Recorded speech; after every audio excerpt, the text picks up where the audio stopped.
Hey there, Drowsy Historian here. Tonight we're drifting off to the soothing sounds of distant artillery, sloshing mud, and the gentle scratching of lice under your collar. That's right, we're headed to the Western Front, where the air smells like wet wool and rotting flesh, and the only thing louder than the screaming is the silence that follows. Forget valour, forget honour. You're about to spend months, maybe years, ankle deep in disease water, waiting to die for a stretch of land no one will remember. It's not glamorous, it's not heroic, but it is unforgettable. Mostly because you'll never sleep the same again. So before the trench collapses or your gas mask fails, go ahead and like the video and subscribe. But only if you enjoy calmly narrated tales of slow, historical misery. Let me know in the comments where you're listening from and what time it is. I like knowing who else is falling asleep to the sound of human despair. Now take a breath, just one. The air's not great, get comfortable, because tonight you're a World War I infantryman, and no, there's no way out.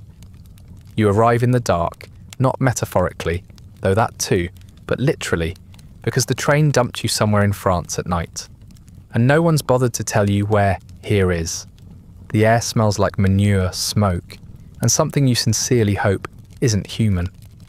You're wearing a uniform that doesn't quite fit, boots that rub your ankles raw, and a helmet shaped like someone stepped on a pot lid. Your rifle already jams. You've never felt less prepared for anything in your life, which is fine because no one really expects you to survive. There's no fanfare, no flags, no speeches about duty and sacrifice, just a bored corporal with a clipboard barking numbers and pointing at mud. You follow the man in front of you because he seems slightly less confused than you are. The group you're lumped in with all look the same. Blank faces, nervous hands, and a silent shared hope that maybe the real fighting is somewhere else. That hope doesn't last long. A shell goes off in the distance. You flinch. No one else does. That's your first lesson. The next is the smell. The trenches are still miles off, but the wind carries whispers of what's waiting. Decay, sweat, old blood, and the sour stink of things left too long in the rain. You're herded into a barn with a roof that leaks and straw that smells faintly like mildew and something worse. There's no bed, just a plank of wood and a rat the size of a house cat who watches you like it's sizing up your face for chewing. The other men sleep with their boots on. You follow suit. You're learning, fast. No one tells you what your job is. One day, you carry crates. The next, you dig a trench that immediately collapses. Orders are vague, redundant, and shouted by people who look more exhausted than you feel. You stop asking questions. You just do as you're told and hope the rations arrive before the rain does. When the food shows up, it's grey. When it doesn't, you chew on a biscuit so hard, it chips a tooth. At some point you realise you've stopped looking people in the eyes. You've stopped expecting dry clothes. You've stopped thinking about when you'll go home.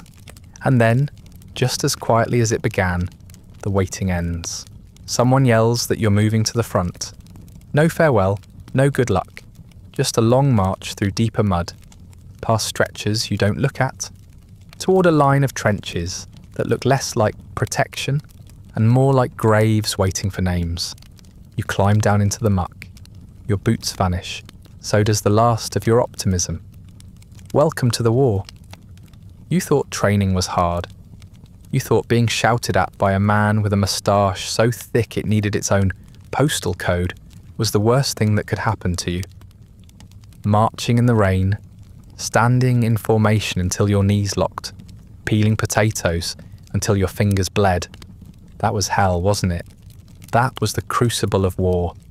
That was where you'd be made into a man. Except, of course, it wasn't. It was theatre, a pageant of preparation that gave you the illusion of readiness, like painting a target on a cardboard box and calling it a tank. Basic training didn't prepare you for anything. It just made sure you could die in uniform without tripping over your own rifle. They told you it was about discipline, about building resilience, What they didn't tell you was that none of the yelling, sweating or marching would matter when your boots disintegrated after a week of rain, or when your fingers were too numb to load your rifle, or when the man beside you exploded without warning. You learned how to make a bed so tightly a coin could bounce off it. No one taught you how to sleep standing up, or in 4-minute increments between shellings, or while sharing your blanket with lice. You spent weeks practicing how to salute properly. Now, the only people worth saluting are either dead or about to be. There was a structure to training, drills, routines, schedules. You hated it at the time, but at least it was something. At least it made sense. Out here, nothing does. You dig trenches in places they told you were already dug. You march east only to be told you are supposed to go west. Orders change by the hour, but you're expected to keep up.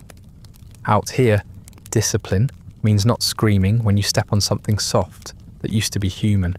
It means staying still when you want to run, and moving when your legs are begging you to stop.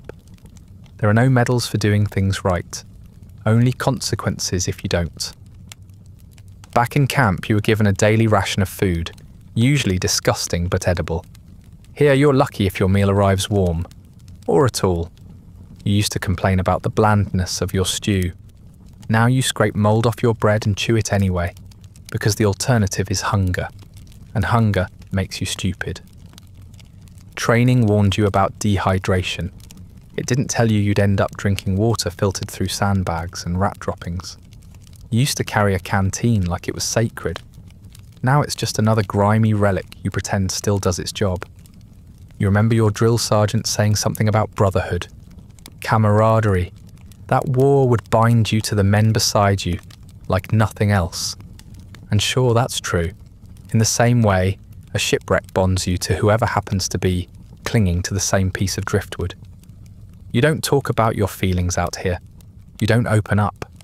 You share cigarettes, grunts, and the occasional look that says, "If I die, don't waste my rations." Some men sing, others pray. Most of you just stare. It's not that you don't care about each other. You just don't have the energy to pretend you'll all make it out. The uniforms were crisp back then. Your boots were stiff, your buttons shiny, your weapon oiled and clean. You looked like a soldier. Now, you're soaked through to the bone, wearing 3 layers of damp wool that itch like punishment.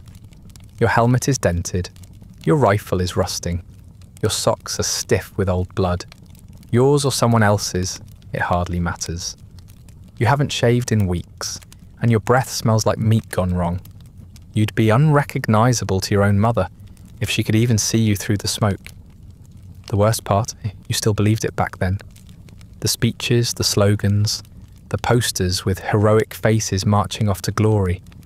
You actually believed you'd be brave. That courage was a thing you could conjure when needed. But out here, courage looks like crawling into the mud and pretending you're invisible. It looks like keeping your mouth shut when someone starts sobbing in the dark. It looks like surviving, even when part of you doesn't want to. In training, they told you to be strong. They never told you what strength actually costs. There's a moment that sticks with you. You were standing in formation during a downpour, rain dripping from your nose, uniform clinging like a second skin. The sergeant yelled something about grit, about enduring hardship. You remember thinking, this is it. This is me at my worst. But it wasn't. Not even close, because now, as you crouch in a trench filled with freezing sludge, watching steam rise from the body of a man who used to have a name, you understand something your instructors never said aloud. The worst is not an event. It's a place you live in, a state you never leave.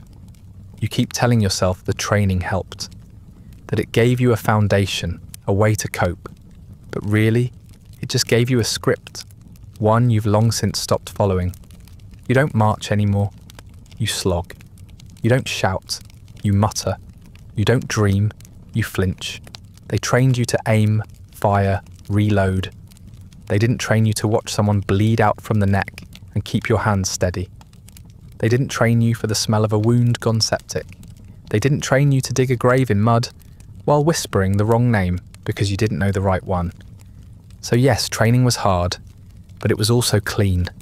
contained, supervised. You never thought you'd miss it. Now you'd give anything to go back to those miserable drills and meaningless punishments, not because they were good, but because they ended. Out here, nothing ends. It just gets quieter, then louder, then quieter again. And through it all you keep going, because no one taught you how to stop. The first thing you notice is the mud. Not regular mud, not the kind you used to trudge through as a child or curse at during training. This mud has depth, intent, personality. It grabs at your boots with greedy fingers and refuses to let go. It swallows everything. Your footing, your socks, your hope. Every step is a gamble. Sometimes you sink ankle deep. Sometimes it's knee deep. Once you watch a man disappear up to his thighs before two others haul him out like he's caught in quicksand. No one laughs. The mud doesn't just slow you down, it keeps souvenirs. The second thing is the smell. It's the kind of odour that feels like it's been cooked low and slow over the course of months. A stew of rot, sweat, feces, gunpowder, and something metallic you quickly realise is blood. It clings to your clothes. It seeps into your pores. After just a few hours, you stop noticing it consciously. Your brain gives up. But deep down, something in your animal instincts keeps screaming that this is not a safe place. This is not where humans are supposed to be. Then comes the noise. Not the noise of battle, not yet. The trench has its own language, quieter but somehow more disturbing. Sloshing boots, ragged coughing, the constant drip-drip of water finding its way through every surface. Somewhere nearby, a man mutters to himself in a low, steady rhythm, over and over again. You don't know if it's a prayer, a memory, or just static his brain picked up from the shelling. And then occasionally there's silence, sharp and sudden, as if even the war is holding its breath. That's when you feel most afraid. Your assigned space is about 6 feet long, 2 feet wide, and waist deep in filth. The walls are supposed to be reinforced with wooden planks, but many have rotted through. The rest are slick with moss, mould, and something you don't want to investigate further. You're told to dig a sump to keep water from collecting underfoot. You dig, of course, and the water laughs. The hole fills faster than you can empty it, and within minutes, the trench is back to its usual consistency. Human soup. There's no such thing as dry anymore. Not your socks, not your rucksack, not even your cigarettes, which crumble in your fingers like wet tissue. Your hands are swollen and cracked, your feet squish when you walk, and you're starting to understand why people here talk about trench foot the way others talk about wolves or storms. A creeping inevitability that devours you slowly. You've seen a man pull off his boot and peel away a chunk of skin with it. He didn't scream, he just sighed, like he already knew. And then there are the rats. You meet your first one on your second day, nibbling on the edge of your blanket with the calm entitlement of a landlord collecting rent. It's huge, not large, huge. You could put a saddle on it. Its eyes reflect your candlelight like it's mocking you, and when you try to shoo it away, it bares its teeth. You've never seen a rat look insulted before. Later that night, you find 2 more sharing your rations. One of them is sitting directly on your biscuit, staring you down as it eats. You let it finish. The rats live here. You don't. That's the unspoken truth of trench life. You are the visitors. Temporary, interchangeable. The rats have names, territories, social structures. They breed in the walls and feast on the fallen. You once watched one gnawing on a severed finger like it was a snack. Another crawled into a dead man's mouth and curled up like it was a bed. No one stopped them. There's a mutual agreement now. They won't bother you too much while you're alive, and you won't begrudge them when you're not. Sleeping is complicated. You sleep in shifts and never well. The ground is too wet, the walls too cold, the constant knowledge that a shell might hit too close, or not close enough, keeps you hovering at the edge of rest. When you do sleep, it's the kind of sleep that leaves you more tired than before. You wake up with your back screaming and your face pressed against a surface that smells like mildew and sweat. Once, You wake up with a beetle crawling into your ear. You don't even panic. You just flick it away and roll over. Meals are brought up when they can be. You eat from a dented mess tin while balancing on one knee, trying to keep the mud out of your food. It never works. Everything tastes like dirt and metal. Sometimes, you chew something chewy that shouldn't be, but you swallow it anyway. Hunger trumps doubt. You used to gag at the sight of gristle. Now you gnaw on it like it's a delicacy. No one asks questions about the meat. You've all seen what happens to horses out here. There's no privacy, none. You piss in a tin, you shit in a box, and you bury both somewhere you're almost certain won't be dug up again, by accident. Hygiene is a fantasy. You haven't washed properly in weeks, and neither has anyone else. You're all starting to smell the same, a collective stench of men decomposing very, very slowly, while still alive. You try not to look too closely at the sores on your skin, or the blackness starting to creep up your toenails. If something falls off, you'll deal with it then. After a few days, the trench starts to feel normal. Not good, not safe, but familiar.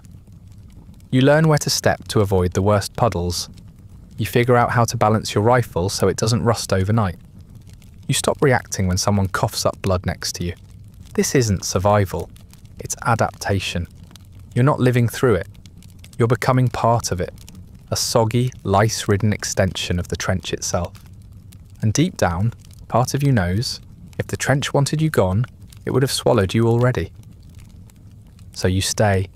You slump in your corner of the mud pit and listen to the scurry of rats behind you, the groans of men nearby, and the endless, eternal drip of water from a place that should have run dry long ago.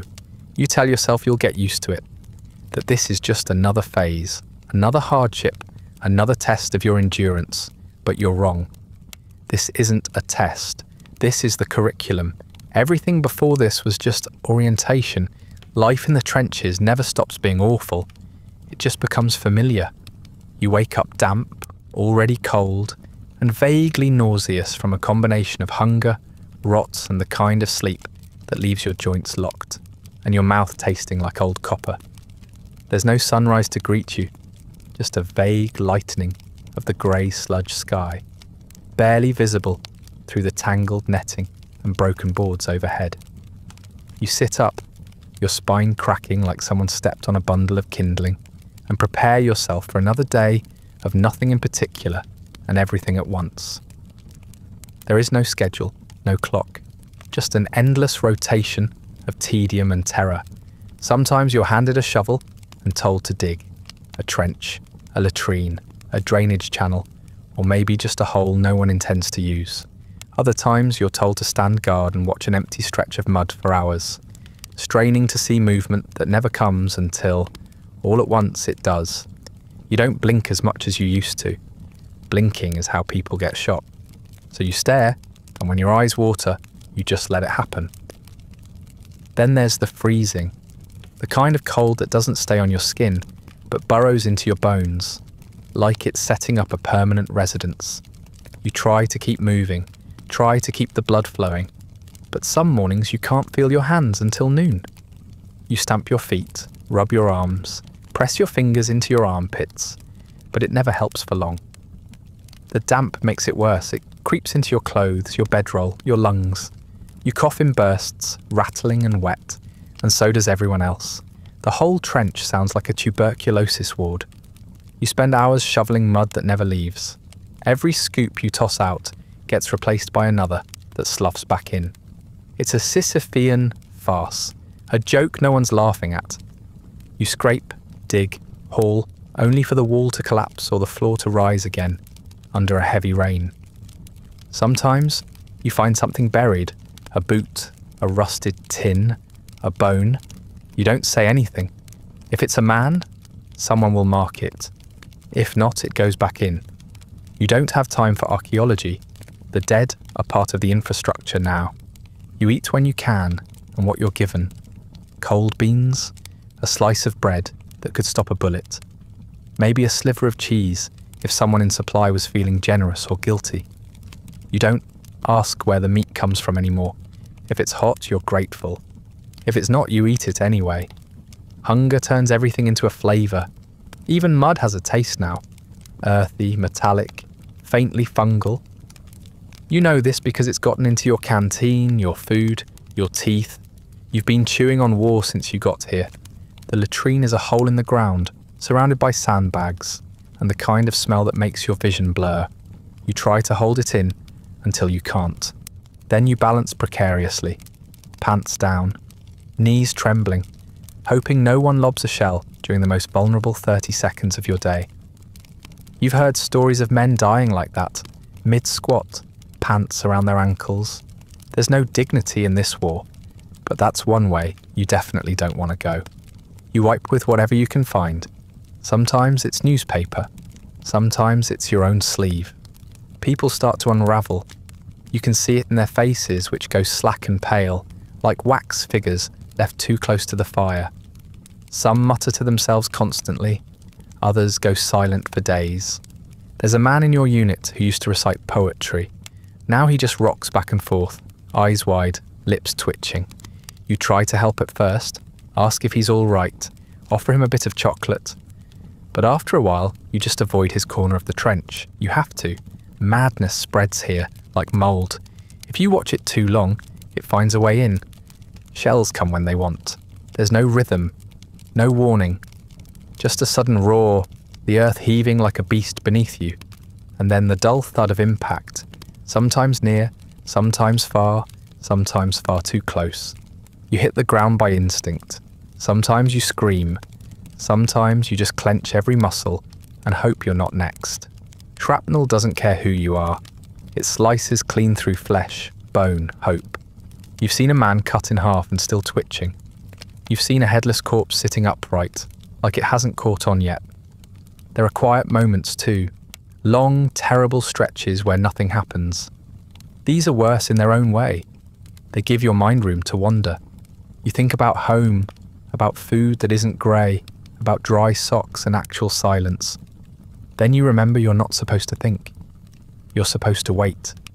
Because when something does happen, it will happen fast and it will not wait for you. So you count things. Footsteps, breaths, drops of water falling from the trench roof. You hum songs with no words. You press your fingers into the mud just to feel something colder than you. Evenings are worse somehow. The darkness settles like a blanket made of wet wool, heavy and stifling. Lamps are rationed, and candles flicker weakly in jam tins nailed to posts. You write letters by dim light, saying things you don't mean to people who will pretend to believe you. You say you're fine. You say the lads are holding up. You say the rations are getting better. You fold the lies neatly and lick the envelope shut, sealing in the version of yourself that no longer exists. Then you tuck it away and hope a rat doesn't eat it before morning. You sleep in shifts, if you sleep at all. The trench wall becomes your pillow. The man beside you becomes your heater. You wrap yourself in your coat, curl up like an animal, and pray you wake up still breathing. Some nights you don't sleep because of the shelling. Some nights because of the cold. Some because of the fear. And sometimes, worst of all, because it's too quiet. And your brain has finally started trying to process everything it's seen. That's when the real horror sets in. Not the blood, not the gore, the waiting. Eventually, the sun rises again. Not that it matters. Another day begins, indistinguishable from the one before. You stand, stretch, piss into a tin, and look around at the same grey faces doing the same grim rituals. No one speaks unless they have to. There's nothing to say. The routine continues, the rot continues, and so do you. Because in the trenches, routine is survival. Repetition is the only anchor in a place designed to drown you. So you dig, you wait, you freeze, you get shelled. And if you're unlucky enough to survive all that, you do it again tomorrow. You stopped feeling your toes 3 days ago. At first, it was just a dull ache, the kind you get from marching too long in wet boots. Then the tingling started, then the cold, now it's nothing. A numb, swollen silence from the ankles down. You haven't dared take your boots off to look. No one has. There's a sort of unspoken superstition about it. as if the rot isn't real until you witness it. But you've seen what happens when others do, and you'd rather not be next in line for amputation by bayonet. The water never leaves the trench. It gathers and sits and waits for your feet to marinate. Your socks are always wet. Your boots are worse. Every step is a squelch. Every movement a reminder that you're walking on softening meat. Trench foot, they call it. Sounds clinical, manageable, but that's just the polite version. The real one involves your skin sloughing off in layers, your toes turning waxy and white, like something left too long in the freezer, and eventually, if you're unlucky enough to still be alive, the black creeping in, inch by inch, like mould up a wall, you try the tricks they told you, swapping socks, rubbing whale oil on your feet, wiggling your toes when you can, but there are only so many dry socks to go around, and no one's seen whale oil in weeks. Some men have resorted to cutting holes in their boots for drainage. Others have wrapped their feet in newspaper, or whatever paper isn't already being used as toilet roll. None of it works for long. The wet always wins. It seeps through leather, fabric, skin. Eventually, it gets into your blood. That's when the fever starts. You've seen it happen. A man takes off his boot, peels back his sock, and half his foot comes with it. There's no screaming, just a kind of stunned silence, followed by a quiet, "oh," like he's just remembered something important. Then the medic comes. If you're lucky, you're carted back for treatment. If not, you sit tight, pack mud around the wound to keep the flies out, and wait for something worse to kill you first. The trench doesn't forgive weakness, it just makes room for it. Of course, trench foot is just the beginning. There's a whole bestiary of ailments that come free with your enlistment. Lice are a constant companion. You feel them before you see them. The itching starts on your scalp, your back, your groin. You scratch until you bleed. Then you scratch some more. The lice nest in your seams, in your socks, in the folds of your coat. You try boiling your clothes when you can, holding them over a fire, even lighting matches against your shirt. They always come back. You've stopped asking how. Someone in your unit jokes that the lice are the only ones thriving in this war. You laugh, but you know it's true. They feed on you every night. You've grown used to the sensation of crawling. You even give them names, if only to feel a little less powerless. There's Frank, who lives near your left hip, and Morris, who's made a home somewhere in your armpit. You've never seen them, of course, but you know they're there. You feel them in your sleep. You dream of scratching and wake to blood under your nails. Rashes are another delight. They spread in damp folds, behind your knees, under your arms, along your thighs. Red, blistering welts that sting when you walk and ooze when you sit. The medic gives you a tin of ointment that smells like vinegar and despair. You smear it on when you remember. Mostly, you try not to touch anything, which is difficult, considering everything is always touching everything else. Your skin has become a patchwork of irritation, peeling and cracking like old paint. You've stopped asking whether it's normal. There are other things too. Fungal infections with names you'll never learn. Boils that rise like angry volcanoes, hot and pulsing, until they burst on their own or are lanced by a bayonet heated over a candle. One man had a sore behind his knee that turned green. Another had what looked like a second belly button, except it wept pus and smelled like fish left in the sun. No one talks about these things. You just watch, make a mental note, and hope your turn isn't next. And through it all, you keep moving. You hobble, limp, stagger through your daily chores. You dig with raw hands and rotten feet. You carry crates while scratching at your spine. You huddle beside other men who reek of infection, their uniforms crusted with dried blood and old sweat, and you pretend you don't notice. No one complains anymore. Complaining requires energy. You're all saving yours for the next gas alarm, or artillery blast, or trip over a corpse that no one's had the time to bury. The medics do what they can. They're tired, overworked, and running out of everything. They slap on bandages, bark half-hearted orders, and hope you don't die in the middle of someone else's treatment. You learn to lie to them. If you say it hurts too much, they might pull you off the line, but not to safety, just to a colder, wetter trench, slightly farther from the front. If you say nothing, you might keep your spot near the brazier, so you say you're fine, even when your heel is coming apart like damp bread. You think back to what the recruiters told you, how the war would be over by Christmas, how you'd be home to cheers and parades, medals pinned to your chest. No one mentioned that your feet would rot in your boots before the enemy even saw you. No one mentioned that you'd be more likely to die from mould than bullets. No one said the true enemy was moisture, that it would eat you alive from the bottom up. Eventually the pain dulls, not because it's gone, but because your body can't keep up with it. It's learned to tune out the signals. Your feet are just things you drag behind you now. Your skin is something you carry like a wet coat. The itching, the burning, the peeling, all background noise. What matters is staying alive, breathing, eating, not falling asleep with your socks on, or worse off. You measure time by how many toes you still have. You count blessings in fingernails. You're not clean. You're not whole. You're a damp-infested collection of semi-functional parts, still pretending to be a soldier, but you're not alone. Every man around you is breaking in the same quiet ways, and somehow that makes it easier. You limp together, you itch together, you rot together, and as long as you're still upright, still breathing, still moving through the sludge, you tell yourself you're surviving. Even if deep down you know you're not. You didn't think much about food when you enlisted. Maybe you imagined mess halls with steaming bowls of stew, crusty bread, the occasional tin of peaches if the quartermaster was in a good mood. You were wrong, so very tragically wrong.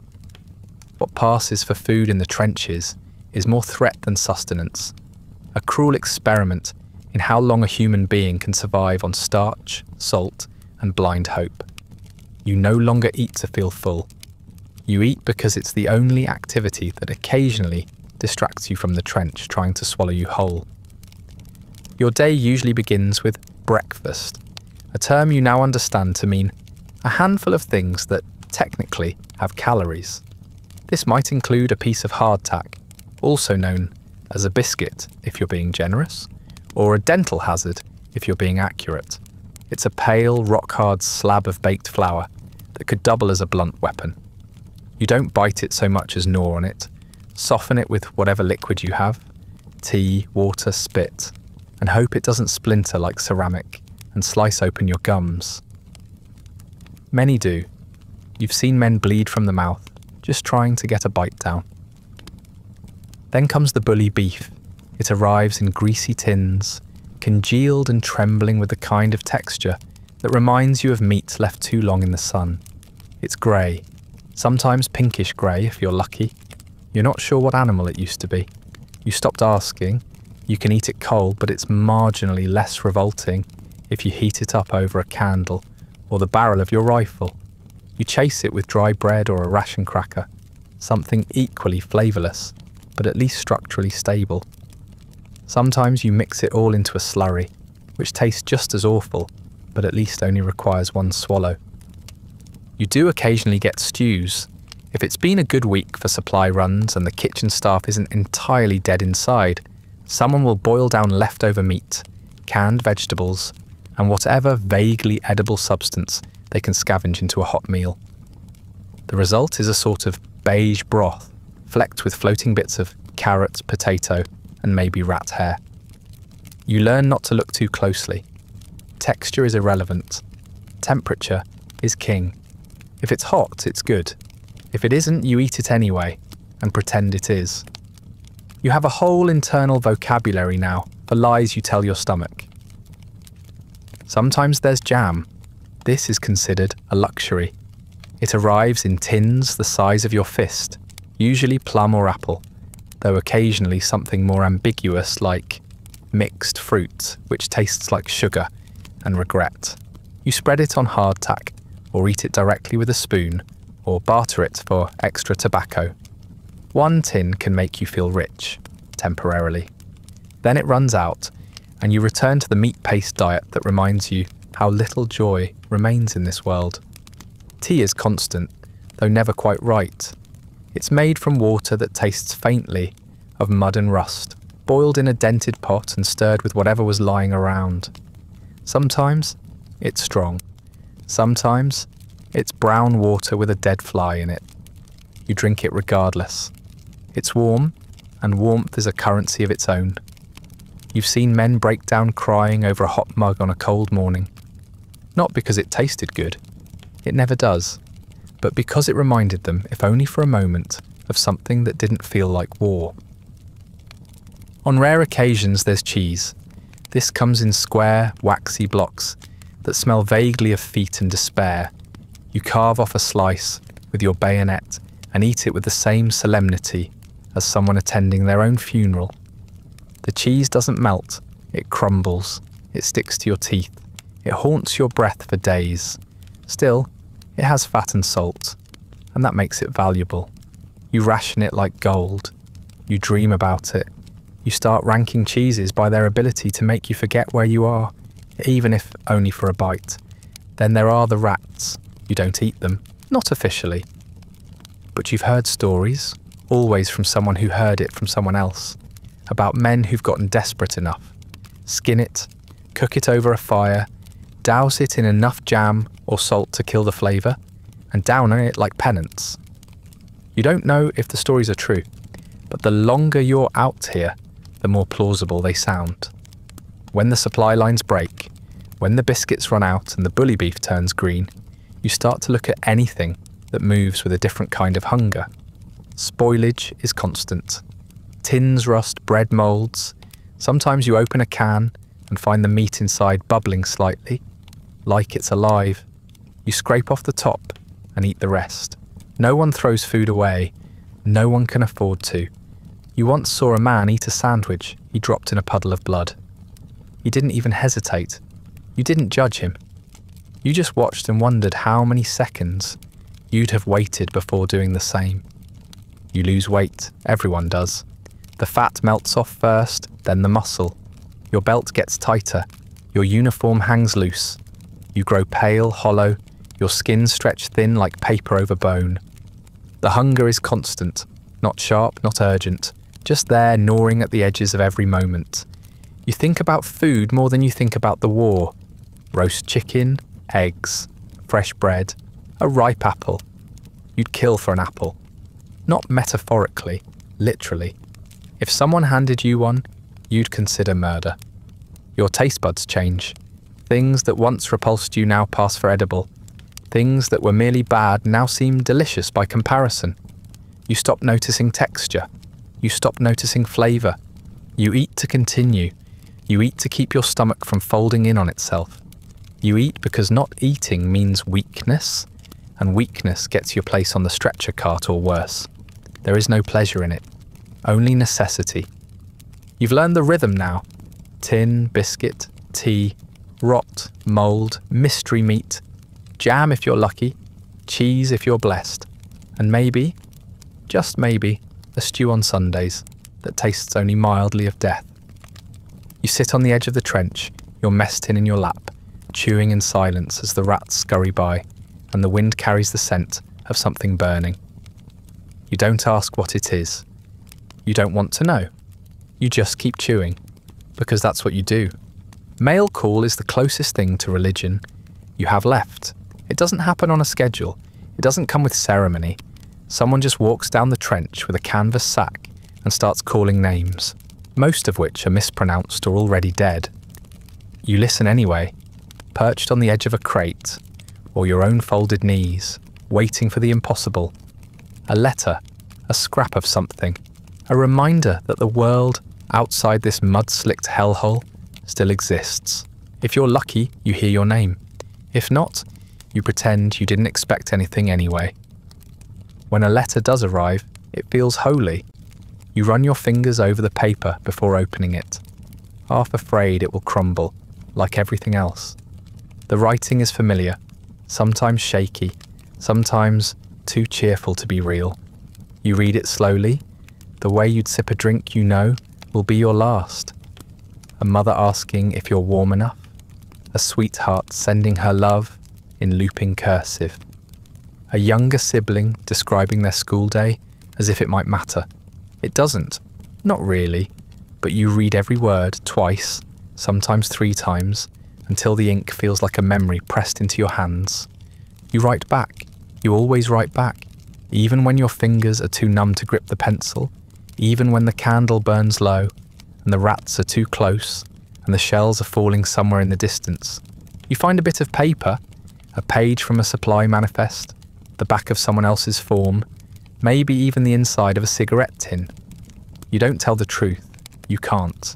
There are rules about what you can say, and even if there weren't, you wouldn't. No one back home wants to read about trench foot or frostbite, or the smell of someone dying 6 feet away. So you lie. You tell them the food is fine, that your mates are in good spirits, that the captain's a decent bloke and the weather's not too bad. You say you're staying dry, even though your socks are currently fermenting around your ankles.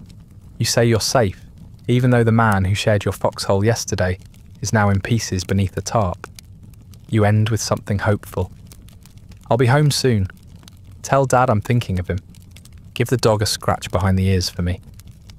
You fold the paper neatly and seal the lie with a shaky hand. You begin to live for these exchanges. Not the content, necessarily, but the ritual. The writing, the waiting, the reading. It becomes a tether, fragile but real, to a version of yourself that still smiles, still jokes, still belongs to something other than mud and death and tea with bits in it. You start counting days by letters received, weeks by replies. A month without mail feels like a year. 2 months, and you start to wonder if your family has forgotten you. 3, and you wonder if they're gone. Some men get packages. You've seen a tin of biscuits passed around like treasure. The corners soft with age, the contents crumbled but still sweet. A scarf knitted by a sister. A cake, rock hard but precious, full of raisins and hope. You once saw a man cry because someone had sent him socks. Clean, dry, unsentimental socks. It was the most useful act of love he'd ever known. You understand now why mail is hoarded, why some men keep their letters wrapped in oilskin, tucked inside their tunics like armour. Words matter more than bullets some days, and yet even the mail becomes part of the theatre. The censors read everything. Whole lines blacked out, entire sections missing. You try to word things carefully, slipping truths between platitudes, hoping the man with the red pen is in a generous mood. You've mastered the art of euphemism. It's been a bit rough means someone was vaporised 2 feet away. Weather's been poor means 3 days of artillery fire and a trench that smells like open wounds. Your family never asks for details. You're grateful for that. Sometimes, though, the letters stop coming. You don't know why. Maybe something happened back home. Illness, accident, grief too heavy to write through. Maybe they wrote, and the mail got lost, eaten by rats, soaked through and discarded by someone too tired to care. Or maybe they just couldn't bring themselves to keep pretending. You don't blame them. You wouldn't write to yourself either, if you knew what things looked like on this end, if you could smell it. When your name isn't called, you sit a little straighter anyway, just in case. When someone else gets a letter, you glance at it without meaning to, trying not to envy the way they smile at familiar handwriting or hold it close to their chest, like it might warm them. You begin to think in sentences you'll never write. You compose letters in your head during quiet moments, knowing full well you'll forget them before you find a pencil. Dear Mum, I saw a man drown in mud today. Dear Elsie, I haven't felt my hands since February. Dear God, if you're listening, I'm not sure I want to go home anymore. And then sometimes letters come from strangers. Condolences sent to the wrong man. Mixed up envelopes. A piece of someone else's goodbye. You read them anyway. You read everything. Names, addresses, details of lives you'll never know. It helps somehow to remember that the world is bigger than the trench. That somewhere, someone is still living a life that doesn't involve boiling lice out of their shirt seams. Eventually, you stop expecting mail. You stop hoping. When something does arrive, it's a surprise again, a gift, a voice from the other side of the mud. You hold it in your hands longer than you read it. You try to remember what it felt like to be the person the letter was written to. Someone whole, someone missed. But you're not that person anymore. You're just a body in the muck, going through the motions of connection. Still you write back, because that's what you do. Because there's always a chance someone's waiting on the other end of the lie. Because even if the words are empty, the act means something. And because in a world where everything rots, burns or bleeds, paper, ink and a few well-placed sentences might be the last things keeping you human. At some point, you stop thinking of the rats as intruders. They're too common, too confident, too loud at night to be considered anything but residents. Tenants, maybe. Landlords, more likely. The trenches belong to them now. You're just borrowing space. They come in all sizes, but the most memorable are the ones that could feasibly wear a harness. You once saw a rat the size of a toddler dragging a crust of bread into a dugout like it was carrying a briefcase to work. No one stopped it. No one dared. They live in the walls, in the sandbags, in the corpses, especially the corpses. You learn quickly that the dead are never left alone for long. If a body lies in the trench overnight, it becomes a banquet. The rats chew through uniforms, skin, organs, whatever's available. You try not to look when you pass them. Try not to think too hard about the way a dead man's lips can disappear overnight, or why his eyes are missing the next time you see him. You used to be horrified. Now you just mutter "poor bastard" and keep walking. They're fearless. That's the worst part. They don't scatter when you approach. They stare back at you, whiskers twitching, like they're trying to decide if you're food yet. They climb into your kit bag. They gnaw on your boots while you sleep. You wake up to the sound of them wrestling under your blanket, fighting over crumbs or maybe just asserting dominance. You swat them away, but they always come back. You can kill one, maybe two, but for every rat you crush with your trench spade, 3 more show up to attend the funeral. Some men try to fight back. They set traps, fashion crude weapons, declare nightly rat hunting contests. The scoreboards are painted in blood and boredom. But it's a losing battle. You might get a few, but the rats never stop coming. There's always more. They breed in the shadows, beneath your floorboards, behind the latrines. You've seen nests packed with pink, hairless, squirming things.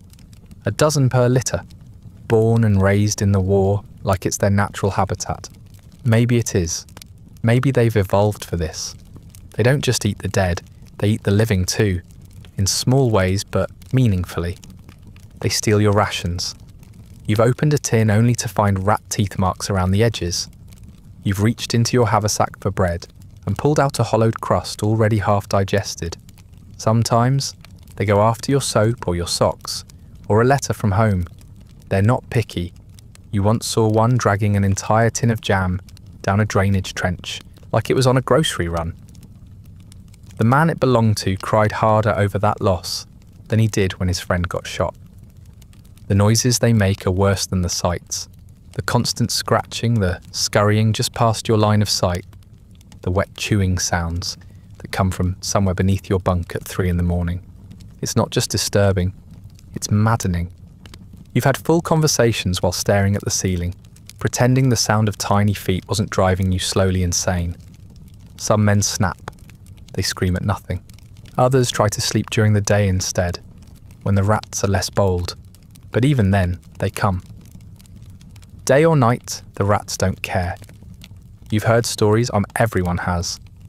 Of a man who woke up with one chewing on his ear. Of another who found a rat curled up in the cavity of a missing lung. There's talk of someone who fed his own toe to a rat just to watch it eat. You don't know which stories are true. You don't want to know. What you do know is that nothing seems to work. Not shouting, not smashing, not praying, the rats remain ever present, ever hungry, and completely uninterested in your suffering. They start to become part of the routine. You count them. You name them. There's Big Al, who lives near the cook fire. Sergeant Whiskers, who runs the night patrol by your feet. Percy, the one-eyed freak that stole half a tin of bully beef and vanished into the wall like a magician. You catch yourself talking to them sometimes, muttering threats or bargains, asking them not to chew through your boots again. You don't expect a response, but if one of them nodded, you probably wouldn't be surprised anymore. There are superstitions too, old wives' tales recycled into trench folklore. If a rat crosses your path at night, it means death is coming. If it won't go near your bedroll, it means you're already a corpse in spirit. Some men believe that feeding the rats appeases them. Others believe that killing too many will bring bad luck. You've seen a man cry after crushing one beneath his heel, muttering about balance like he'd just upset the gods. You don't question it. Out here, belief is just another way to keep from screaming. Occasionally, someone gets creative. A man builds a rat trap from a sardine tin and some wire. Another fashions a makeshift flamethrower from lamp oil and a broken lighter. For a moment there's laughter, camaraderie, a sense of victory. Then the smell of burnt fur hits your nose, and the laughter stops. You spend the rest of the night gagging into your sleeve, wondering if you'll ever eat meat again without imagining it squeaking. Eventually, the rats stop feeling like animals. They're part of the landscape now, like mud, or lice, or gunfire. You stop reacting when one brushes your leg. You flinch less when you feel them climb over your pack. You get used to the weight of one perch near your shoulder while you try to sleep. It's not affection. It's not comfort. It's just survival, yours and theirs, intertwined by filth and necessity. If you drop dead tomorrow, you know what they'll do. They'll start with your eyes, but until then you coexist, badly, uneasily. You give them space and they give you nothing. Not mercy, not fear, not even respect. They are the true victors of this war, thriving, multiplying, devouring everything in their path. They don't care who wins, they never did. They'll be here long after you're gone, nesting in the ruins, raising new generations in the rib cages of the forgotten. And when history looks back on all this, the rats will still be here, watching, chewing and waiting. It begins as a distant thud. Not loud, not urgent, just a low, far-off heartbeat in the sky. You barely notice it at first.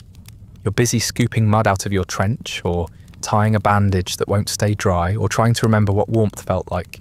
But the sound grows. The air tightens. The ground begins to hum, and the thud becomes a boom, then a crack, and suddenly it's not distant anymore. It's here. The shelling has started again. You hit the floor out of instinct. Everyone does. It's not bravery, it's not training. It's just survival, hardwired into your muscles now. You flatten yourself into the mud, face pressed to the earth, spine curled like a dog trying to disappear. There's nowhere to go, no cover. The trench is supposed to be safe, but you've seen what a well-placed shell can do to 6 feet of dirt, and the men hiding inside it. You've seen trenches collapse like they were never there, swallowed whole by the earth they were meant to tame. The sound is all-encompassing, not just noise or pressure, like the air itself is caving in. Each blast slams through your body, like a fist to the chest, rattling your teeth and buzzing in your skull. Dirt showers down in clumps, boards shift, someone screams, maybe from pain, maybe from panic. You don't look, you don't move, you just wait. Wait for the next one, then the next, then the next. Eventually, it stops. The silence is worse, because now you don't know what's coming. When the shells are falling, you can brace yourself. You can curl up and wait. But when they stop, suddenly, inexplicably, your mind begins to fill the space they leave behind. Maybe they're reloading. Maybe they're moving in. Maybe they're just letting you breathe before taking it away again. You try to sit up. Your hands shake. Your vision swims. The world has become too quiet too fast, and your brain doesn't know how to handle it. They call it shell shock. Later, when the war's over, when the doctors and officers and politicians need a name for the thing that's hollowed you out. But right now, no one calls it anything. It's just how you are now. You twitch at shadows. You flinch when someone drops a cup. Your heart races when you hear boots running, even if it's just someone late for their watch. You're always listening, even when you think you're asleep. Sleep is another casualty. You drift off only to wake up gasping, ears ringing from explosions that aren't there. Some nights, you dream of the shells before they hit, long, slow descents through the sky, trailing smoke like ribbons, aimed just for you. You wake up already ducking. Your mates don't comment anymore. They have their own dreams, their own shivers, their own private moments of panic, tucked into corners and blinked away like tears. You learn to judge range by sound. A high whistle means it's going long. A flat, low growl means it's coming close. You listen for the whine, that sharp ascending pitch that means a shell is falling fast and doesn't care who's underneath it. You become a connoisseur of destruction. You can tell the difference between field artillery and naval guns just by the way the blast feels in your ribs. You shouldn't know these things. No one should. There's no pattern, no warning. Sometimes the shelling lasts minutes, sometimes hours. Once it went on for 3 days straight. You lost count of the impacts after the first 100. The trench filled with water, mud and chunks of men who had been standing upright 10 seconds before. You couldn't eat, you couldn't sleep. You just crouched wide-eyed in a corner and waited for the ground to swallow you whole. It didn't. You were lucky, other men weren't. When it ends, when the guns go quiet and the air settles again, you don't feel relief. You feel dread, because now you have to stand up. You have to climb over the bodies and start digging out the trench again. You have to count heads, patch wounds, sweep aside the worst of the gore, and pretend everything's fine. You have to look men in the eyes and act like you're not wondering which one of them will be next.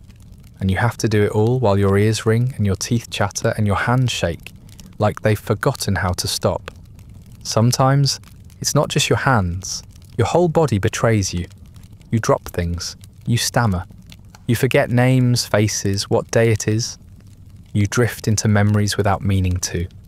Then jolt back, like you've been slapped. You've seen men lose the ability to speak after a blast. Others scream when touched. Some simply stop reacting at all. Just sit there, staring, even while their boots fill with blood. The officers don't know what to do with them. So they disappear. You try to hold it together. You crack jokes. You pretend it's all a game. Just a bit of music from Jerry, someone says when the next barrage begins. They must really like us. Everyone chuckles, then drops flat again. You laugh because you have to, because crying doesn't help, and praying feels dishonest. The gods left the trenches months ago, chased out by rats and mustard gas. All that's left now is dirt and noise. After a while, the shelling becomes part of you. A rhythm, a backdrop. You stir your tea with trembling fingers, while the ground shakes. You clean your rifle, while explosions rattle the sky. You learn to speak in pauses, shout a sentence between blasts. Finish your thought after the next one. It becomes normal. Not comfortable, never safe, but expected. You adapt, because you have no other choice. One day, long after this war ends, you'll be home. You'll be sitting at a kitchen table. Someone will open a cupboard too fast. A tin can will fall. It will hit the floor with a dull metallic clang. And you will hit the ground, arms over your head, heart in your throat, convinced that the shelling has found you again. It never really stops. Not once you've heard it. Not once it's lived inside your skull for weeks, months, years. You'll try to explain it to people. To your wife, your children, your friends. They'll nod, eyes wide, trying to understand, but they won't. Not really, because unless you've laid face down in mud, while the world explodes above you, unless you've waited for death with every muscle clenched and your teeth grinding against the taste of blood and dirt, you can't know what it's like. You can't understand how silence can feel like a threat, or how thunder can sound like a lullaby. But you'll know. You'll always know. You learn about gas the same way you learn everything else out here, the hard way. There's no textbook, no briefing, no clear instructions beyond put the damn mask on. One moment, the air smells like the usual stew of sweat, blood, and burned coffee. The next, there's a sharp alien sting in your nostrils, like someone's poured bleach into your lungs and lit a match. You don't need anyone to tell you what it is. Your body knows before your brain does. Your throat tightens, your eyes start to water, your chest begins to seize, like it's rejecting the very idea of breathing. The first time it happens, it takes you too long to react. Everyone scrambles at once, tripping, cursing, slapping at their kits in panic. The gas masks aren't where they're supposed to be, or they're missing filters, or they're cracked. You fumble with the straps, fingers slick with mud and adrenaline, trying to remember which buckle goes where. Around you, the air turns greenish-yellow, thick and oily like poisoned fog. It creeps low, hugging the ground, and you realise too late that your corner of the trench is downhill. You get the mask on eventually. It doesn't help much. The rubber is old, the filter questionable. Your breath fogs up the eyepieces, and now you're choking in the dark, with only the sound of coughing and retching to guide you. Someone nearby didn't get their mask on in time. You hear them gagging, hacking, screaming like their lungs are trying to escape through their teeth. Then the screaming stops. That's worse. Mustard gas isn't immediate, it's patient. It soaks into your clothes, your boots, your skin. You don't feel it right away. It gives you time to forget it happened, to crawl back to your post and try to breathe normally. Then hours later, the blisters start. First your hands, then your armpits, then your groin. Places you didn't even realise were exposed. The pain is slow and rising, like water boiling over in a sealed pot. You try to ignore it until you can't. By then, your eyes are swelling shut and every inch of your body feels like it's on fire. Chlorine gas is different, sharper. It hits fast, like being punched in the throat by an invisible hand. Your lungs seize, your mouth fills with foam. You double over, trying to vomit and inhale at the same time, which doesn't go well. The gas doesn't kill you cleanly. It kills you theatrically. Bodies convulse, eyes bulge, men claw at their throats, their faces, the sky. You've seen a man drown in the open air, choking to death, in 2 feet of trench water because his lungs stopped working and he couldn't stop coughing long enough to crawl out.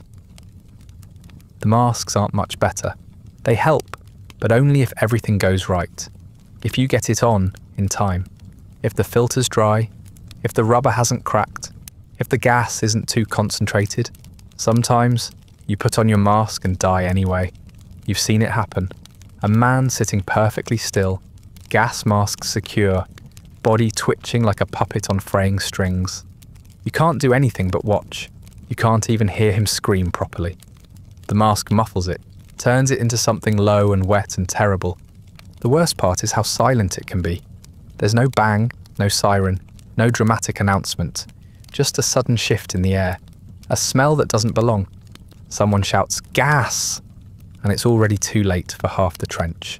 You sleep with your mask strapped around your chest now. You've practiced putting it on, in the dark, blindfolded, with one hand. You time yourself. Under 10 seconds is the goal. You once managed 7. That's probably the only reason you're still alive. Gas drills are a farce. You line up, put on your mask, walk in a circle, then take it off and go back to pretending you're ready. But you're not.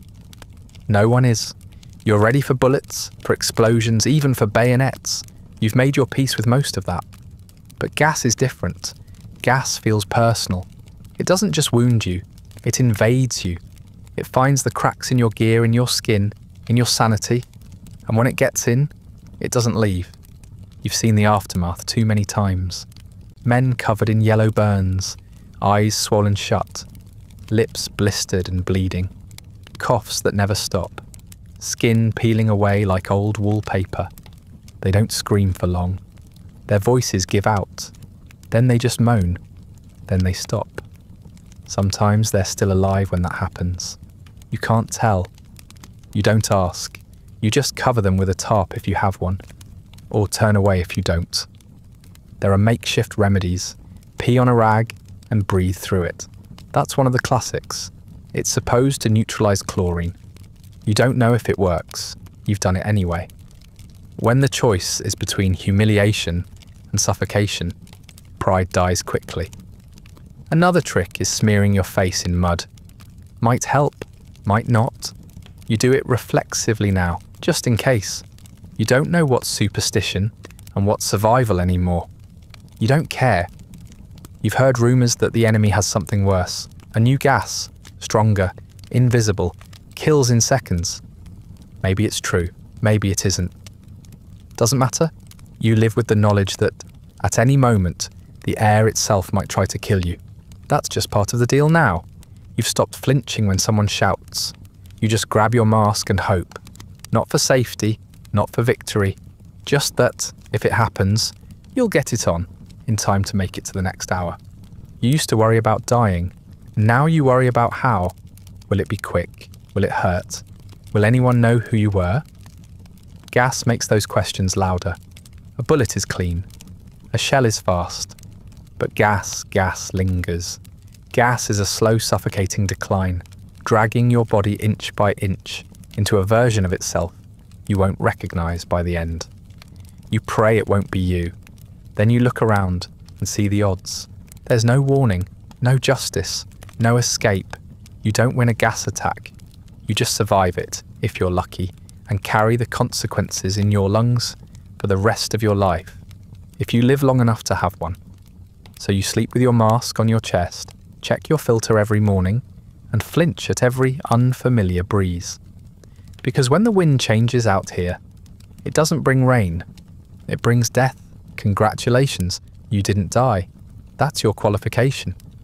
Somewhere, someone scribbled your name onto a crumpled list and drew a line next to the word corporal. That's all it took. You outlived the man before you. Maybe you ducked faster. Maybe you were just standing a few feet to the left. Now you've got a stripe on your sleeve, a few extra responsibilities, and the distinct honour of telling other men where to stand while they get torn apart. Leadership, it turns out, is mostly about proximity to death and your ability to yell convincingly over gunfire. No one congratulates you. No ceremony, no handshake, no extra rations. Just a muttered, "You're in charge now," and the sudden realisation that half a dozen tired faces are now waiting for you to make decisions. The same people who passed you tins of bully beef and helped you dig latrines last week are now supposed to follow your orders. They don't look thrilled. You don't blame them. You wouldn't trust you either. Your first task as corporal is a classic. Organise a work detail for something that sounds important, but probably isn't. Dig a new latrine trench, move sandbags, retrieve a shipment that may or may not exist from a location that may or may not still be standing. You're given vague directions by a lieutenant who hasn't set foot near the front line in 3 days. And then you're left to figure out how not to get anyone killed while doing whatever it was he barely explained. You nod like you understand. Then you walk away and try to make it up as you go. Being in charge doesn't mean knowing anything. It just means being the one everyone blames when things go wrong. The trench floods. You didn't plan well. Someone steps on a mine. You should have marked it. The rations are late.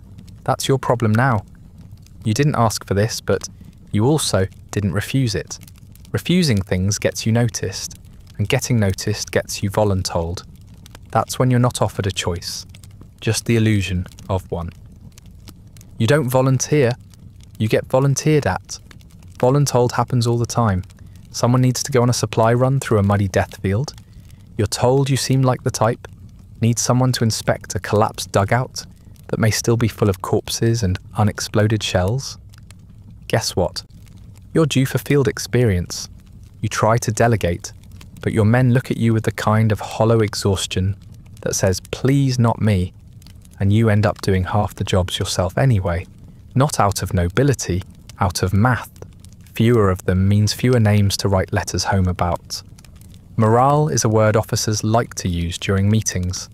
They say it's important. They say it needs to be maintained. What they mean is, don't let the men openly cry where others can see it.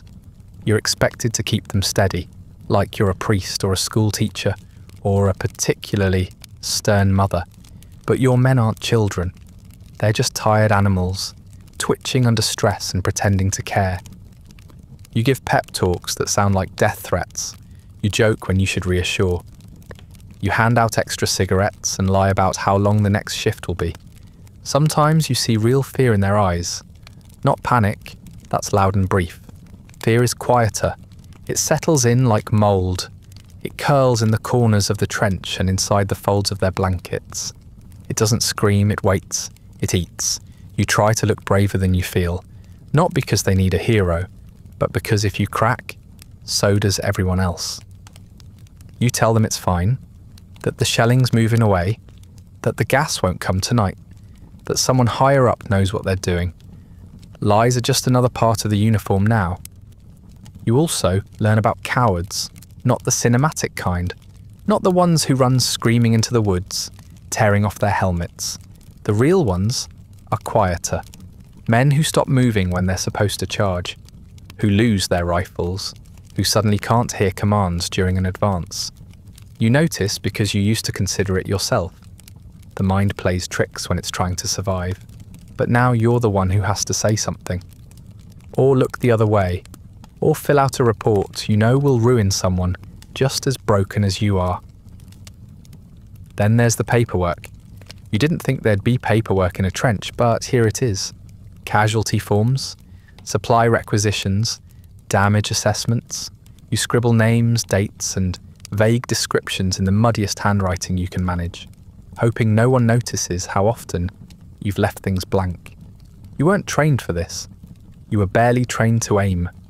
Now you're expected to manage logistics while ankle deep in sewage and halfway to starvation. You use your own blood as ink once. No one notices. You try to remember what you were before the stripe. Not a leader, just another frightened man with a rifle and a growing collection of nightmares. You used to make jokes, real ones. You used to feel like part of something. Now you feel separate, above, but not elevated, just exposed. Like a sandbag placed higher on the wall to catch the first bullet. You tell yourself it's temporary, that someone else will take over soon. But they don't. They die, or go missing, or start muttering in their sleep and never stop. Your men still talk to you, sort of. They ask about rations or shifts or how long until the next rotation. They don't ask how you're holding up. You don't ask them either. There's an understanding. Feelings are a liability. If someone starts to cry, you don't comfort them. You just look away until they stop. You used to hate that. Now you're grateful. The less anyone knows, the longer they last, including you. Being a corporal doesn't mean you're brave. It means you're unlucky enough to still be breathing when someone needed a name. You do your best, not because you believe in anything, but because someone has to. You keep the line moving. You keep the trench dug. You keep the men breathing, if not living. And when they ask you what the plan is, you give them a look that says, of course there's a plan, even though you're just making it up as you go, like everyone else. Because in this war, leadership isn't strategy, it's inertia. Whoever survives longest makes the rules. You hear the word, leave, and for a brief shining moment, you almost smile. It's a word soaked in possibility, like the promise of escape, the distant memory of comfort. They say it with the same weight as a reward, like you've earned it, like you're going somewhere good. But the truth is, leave isn't what you think it is. It's not freedom. It's a pause in your suffering, just long enough to remember what it felt like to be human before they throw you back into the meat grinder with a fresher face and a slower limp. When it happens, it's abrupt. One morning, an officer with a paper and a pen calls your name. You think you're in trouble. Maybe you forgot something. Maybe someone died and now you're next in line. But no, it's your turn for leave. They say it like they're doing you a favour. You're too tired to feel anything at first. Then the panic sets in, because now you have to figure out how to be away from the trench without feeling like you've abandoned something. Or someone. or yourself. The journey back is disorienting.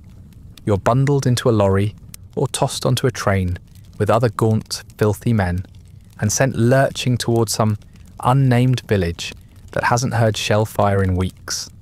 You watch the landscape change through the cracks in the wood. No craters, no wire, no smoke. Fields with grass still growing, trees still standing. Birds. You'd forgotten about birds. The sound makes your skin crawl. You spend most of the trip gripping your rifle, even though you're told to leave it behind. You don't. It's not for defense, it's a habit now, like breathing. When you arrive, it's quiet, too quiet. The air smells wrong, clean. The ground isn't trying to eat your boots. People walk upright and casually, not crouched or shuffling like they're dodging invisible artillery. Civilians smile at you, nod politely, even thank you. You try to smile back, but your face doesn't remember how. Your uniform stinks. Your fingernails are black. Your breath could curdle milk. You shuffle past shop windows and church bells and small children, and it feels like you've wandered into someone else's dream by mistake. The place they send you is called a rest station. It's not restful. It's a barracks or a converted farmhouse or a church with the pews pushed aside and cots jammed into the aisles. You're told you can take off your boots, so you do, and immediately regret it. The smell alone causes a man across the room to gag. Someone gives you a basin and tells you to wash. You scrub yourself raw and still feel dirty. There's a communal shower, but the water's cold and the floor is slick with someone else's regrets. You go once. That's enough. Meals are technically better. There's actual food cooked by people who aren't dead inside. Real bread, eggs, hot stew that hasn't been spooned out of a tin last opened during the last ice age. You eat too fast the first time and vomit it up behind the canteen. Your stomach isn't ready for kindness. After that, you pace yourself. You eat like you're stealing it, eyes darting around, waiting for someone to tell you it's over. The others try to enjoy it. They play cards, they smoke, they flirt poorly with nurses who smile with dead eyes. Some drink until they forget which direction the front is. You drink too, not for joy, but for quiet. Enough to dull the sounds in your head, the twitch in your hands, the instinct to flinch every time a door slams. You drink until the rats in your memory stop moving, until you can lie down without feeling like you're wasting time. Sleep is strange. Your body wants it, but your mind fights back. The bed is soft, which feels unnatural. You miss the hard, cold floor of the trench. The silence is unbearable. You're used to sleeping to the rhythm of distant shell fire and coughing. Now the quiet screams at you. You lie awake, staring at the ceiling, waiting for something to explode.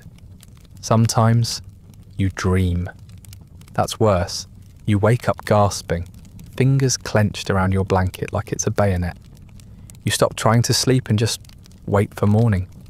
There's no real schedule, no tasks, just vague encouragement to rest and recover. But you don't feel rested, you feel exposed, off balance, like someone peeled off your armour and left you in a world that's too soft, too colourful, too loud in the wrong ways. You miss your trench. You hate yourself for it. But at least there, everything made sense. Here, you're expected to be normal, to laugh at jokes, to nod along when someone says, "At least you're safe now." Safe. You've forgotten what that means. If you're lucky, you get a few days, maybe a week. You lose track quickly. Time works differently, outside the wire. Hours stretch and snap, and before you know it, someone's calling your name again. You pack your things, you button your coat, you step back into your boots, which haven't dried, and feel the trench come rushing back through the soles of your feet. You nod at the other men. No one says anything. There's nothing to say. The trip back is quieter. You don't look out the window. You don't hold your rifle like a lifeline. You just sit, breathing the stench of fear and foot rot and quiet resignation. You're going back. You always were. Leave wasn't a gift, it was a pause, a brief window to remind you of what you're no longer part of. A reminder of what peace looks like. just long enough to make returning feel like punishment. And when you step off the truck and smell the trench again, you don't flinch. You just walk back to your post, duck under the lip of the parapet, and sit down in the mud like you never left. The others barely acknowledge you. One man hands you a tin of tea, another points at the latrine. Everything continues as if you were never gone. Because you weren't. Not really. You just stepped outside the nightmare for a few days, but the dream didn't change. The war kept going. The rats kept breeding. The mud kept rising. And now, so have you. Back into the same wet uniform, the same dull rhythm, the same slow crawl towards something no one dares name out loud. At first you notice, every time. The moment it happens, the sound, the stillness, the way someone who was talking a second ago is suddenly not. The first time it happens, you can't stop staring. Your brain won't make sense of it. You keep expecting them to move, to groan, to cough, and sit up and complain about the mud. But they don't. They just stay there, eyes open or closed. It doesn't matter, because either way, you know. The absence is louder than the shell that killed them. You remember the first one clearly. His name, his voice, the way he tied his boots too tight, and always shared his last cigarette. You remember dragging what was left of him to the side of the trench, wrapping him in a blanket that did nothing to hide the angle of his legs. You remember digging, slowly, carefully, hands numb from more than just the cold. You remember the prayer someone mumbled, the way no one looked each other in the eye in the silence that stretched on for the rest of the day. After a while, it starts happening more often. A sniper round, a shell fragment, a case of infection that spreads faster than the medics can respond. One day, he's laughing at a filthy joke, and the next he's gone, and his boots are already on someone else's feet. It stops being shocking. It just is. You stop memorizing names. You stop asking about men you haven't seen in a day or two. You assume they're dead. And if they're not, it's a pleasant surprise. The guilt comes in waves. Survivor's guilt, they call it. Though no one ever says it out loud, you feel it when you roll over in your sleep and your hand lands on an empty bedroll. You feel it when you reach for a tin of food and realise there's one extra because someone didn't make it back. You try not to think about why it wasn't you. Was it luck? Timing? Cowardice disguised as caution? It doesn't matter. They're gone. You're still here. That's all the math the war cares about. You develop rituals, small ones. You don't call it mourning. You just do the things you've seen others do. A boot turned upside down. A name scratched into the trench wall. A cigarette placed on a helmet and left overnight. No one says anything about it, but they see. You've all built your own languages for grief. Wordless, grim little ceremonies that help you keep moving. Because stopping means thinking. And thinking is dangerous. You stop reacting to bodies, you still move them. Out of the way, into the pit, down the line. But they're not people anymore. They're objects. Heavy, fragile. Sometimes they're intact. Sometimes they're not. You carry what's left. You do your best not to notice what's missing. You never look at the faces unless you have to. Recognition hurts more than you're willing to let in. It's easier if they stay anonymous. Easier if they're just another weight to be buried. You learn how to dig graves quickly, shallow ones mostly, deep enough to keep the rats out for a day or two. You mark them when you can. A stick, a helmet, a scrap of paper with a name, but the rain washes it all away eventually. Sometimes you bury 3 or 4 men together. Sometimes you don't have the time to bury them at all. You just cover them with whatever you have and move on. You tell yourself you'll come back later. You never do. When someone goes suddenly, a bullet to the head, a blast to the chest, it's easier, quick, clean in a way. No waiting, no screams. But most don't go that way. Most suffer. You hold their hands. You listen to them say things that don't make sense. You promise them things you can't deliver. You'll be all right. Help is coming. We'll get you home. lies, every one of them. But they need to hear them, and you need to say them. You try not to cry, not because you're brave, but because once you start, you're not sure you'll stop. You've seen men sob until they vomited, until they passed out, until they stopped making noise altogether. You've seen others break in quieter ways, staring at nothing, muttering to ghosts. You tell yourself you're holding it together, that you're functional, but deep down, you know you're just another crack waiting to spread. Sometimes, the grief surprises you. A joke reminds you of someone who used to laugh just like that. A song hummed under breath takes you back to a night when you all sat around a fire before the lice and the rot and the silence set in. The memories aren't clear anymore. They come in flashes. A muddy face, a crooked grin, a hand on your shoulder. Then they're gone again, replaced by the weight in your stomach and the taste of dirt in your mouth. You write home about them, but you don't use names. You say, a friend, one of the boys. You don't describe how they died. You don't say what you saw, what you smelled, what it felt like to wipe blood off your own hands with someone else's sleeve. You just say you're sorry, that the war is hard, that people are doing their best. You fold the letter, seal it, and send it off like a confession you don't expect anyone to read. Eventually, you stop saying goodbye. Men vanish and you just nod, move over, and wait for the next name to be called. You keep going because stopping isn't an option. You eat, you sleep, you dig, you reload, you pretend. You learn to live with the ghosts because trying to outrun them is impossible. They're in the mud, in your clothes, in your heartbeat. Every man who dies out here lives on, in silence and repetition and the quiet terror behind your eyes. You're not cold, you're not cruel, you're just full. There's no more room to grieve, no more space for sadness.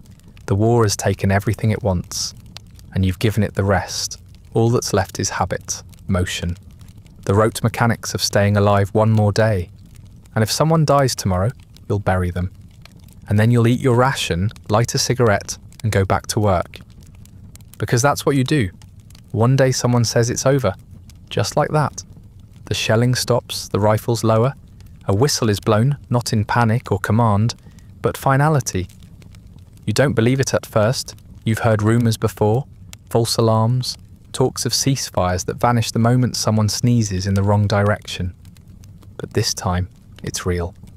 The war, the endless crawl of mud and blood and smoke, has been paused, finished, declared complete by men in polished uniforms, shaking hands 1,000 miles away from where you've been dying.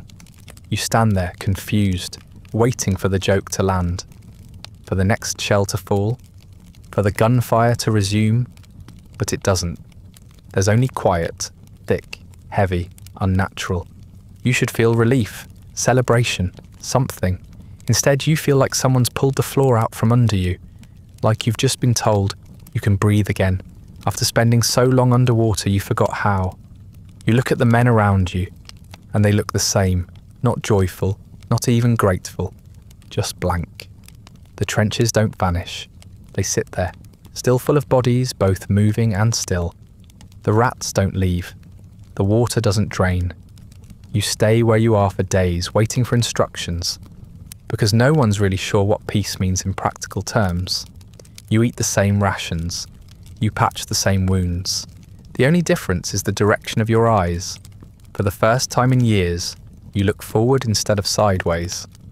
Eventually, you're told you can go home. Not immediately. That would be too simple. But soon. Demobilization, they call it. A polite word for sorting out who gets to leave first. There are lists, papers, signatures, delays. You stand in line for hours, then days, filling out forms with hands that still tremble. When they finally say your name, it doesn't feel like it belongs to you anymore. It's just a sound. They issue you clean clothes, a uniform that doesn't stink, a shave, a haircut, a tin of polish to make your boots shine. You look in the mirror and see a stranger. The grime is gone, but the hollow eyes remain. You walk through a station with a duffel bag slung over your shoulder and your name stitched across it in thread that feels like a lie. People smile at you. They say things like, "Well done," and "Welcome back." You nod and keep walking. The train ride home is quiet. You stare out the window as the landscape rolls by. Hills, trees, fields untouched by war. You try to feel something. Pride, maybe. Joy. But all you feel is distance. As if you're watching someone else's return from far away. You touch the glass, half expecting it to break under your fingers. It doesn't. When you arrive, there's a crowd. Family, neighbours, strangers waving little flags. You step off the train into a wave of hugs and cheers, and it's overwhelming in the worst way. Too loud, too bright, too close. You flinch when someone claps you on the back. Your mother cries. Your sister clings to your arm. Your father says you look strong. You don't know how to tell them that you don't feel real, that everything they're touching is hollow. Home hasn't changed, but you have. The walls are still the same colour. The furniture is still in the same place. Your bed still creaks in the same way when you sit on the edge of it. But you lie down and the sheets feel wrong. Too clean, too dry. You stare at the ceiling all night, listening for a sound that never comes. No gunfire, no boots, no rats, just the tick of a clock, slow and smug. Like it knows it outlived your friends. You try to return to your old routines. You eat meals with your family. You walk to the store. You help repair a fence that doesn't matter. People ask you questions, and you answer them. You say the things you're supposed to say, that it was hard but you're fine, that you're glad to be home, that it's good to sleep in your own bed again. You smile at the right moments, you laugh at the easy jokes, and inside you are absolutely nowhere. Sometimes you forget where you are. You hear a door slam and dive to the floor before your brain can catch up. You startle at loud voices. You flinch at the smell of cooking meat. You wake up choking on an invisible gas, your hands clawing at your throat, your sheets soaked with sweat. You don't talk about it. You just sit there in the dark, shaking, reminding yourself that the war is over, that you're safe, that the floor isn't mud and the air isn't poison, but it doesn't feel safe. It feels wrong. Too soft, too clean. You miss the weight of your rifle. You miss the structure, the routine, the clarity of knowing exactly what you had to do to stay alive. Here, everything is blurred. Expectations you no longer understand. Conversations that feel shallow. Gratitude that tastes like guilt. You can't tell anyone what it was really like. They wouldn't believe you. And even if they did, what would it change? You stop writing letters. You stop visiting. You stop going to the events they invite you to, the parades, the dedications, the memorials. You can't stand the sound of bugles. You can't stand the smell of freshly turned soil. You keep your medals in a drawer you never open. Sometimes you take them out, just to confirm they're still there. They feel heavier than they should. People say you're quiet now. Thoughtful, they call it. They don't realise how much you're trying not to speak, not to tell them what a man looks like when his insides are outside, or how long it takes someone to die when their lungs fill with dirt. They don't want to hear about the smell, or the rats, or what it means when someone calls for their mother in a voice that sounds like a child's. So you say nothing. You nod. You go back to your tasks. You didn't come home. You returned. But something stayed behind, buried in the mud, or burned in the air, or eaten by silence. Whatever part of you used to feel fully alive is still out there, crouched in a trench, watching the sky and waiting for it all to start again. You try to be present, to be grateful, to be whole. But most of the time, you just go through the motions. Because the war ended, yes, but you didn't. So that's it. You made it to the end, not the finish line, just the end. Of this story at least, a soft, unravelling conclusion to something that never really had a clean beginning. The war didn't start with a bang for you. It started with a train ride, a muddy step, a nervous laugh, and then months, years of waiting to die in new and exciting ways. And when it ended It didn't wrap itself up like a novel. There was no catharsis, no curtain call, just silence where there used to be screaming. You weren't a hero. You weren't chosen. You weren't brave. You were just a name on a list, one body among millions, thrown into the grinder and expected to march in a straight line while the world burned around you. You didn't save anyone. You didn't win anything. You survived. That's all. And some days that feels like a miracle. Other days it feels like a mistake. People back home will say nice things about you. They'll shake your hand, maybe buy you a drink, maybe call you a patriot, but they'll never understand what you left behind, what you carried back, what stayed inside you long after the boots dried and the uniform was folded away. They didn't smell the gas. They didn't hold the hand of a man who stopped being a man halfway through a sentence. They didn't bury their friends in shallow graves while the sky thundered above. But you did. And now you're here, wherever here is. In a bed, maybe, under blankets, somewhere quiet, somewhere warm, somewhere the air doesn't taste like rotten fear. You can relax your shoulders now, unclench your jaw, let the breath back in. You don't have to keep watch tonight. The war is over, or at least this one is. So close your eyes. Not to forget, you never will, but to rest. You've earned that much. Not a medal, not a legacy, just sleep. The kind that's deep and dreamless. The kind that doesn't end with a whistle. Sweet dreams. Try not to wake up here again.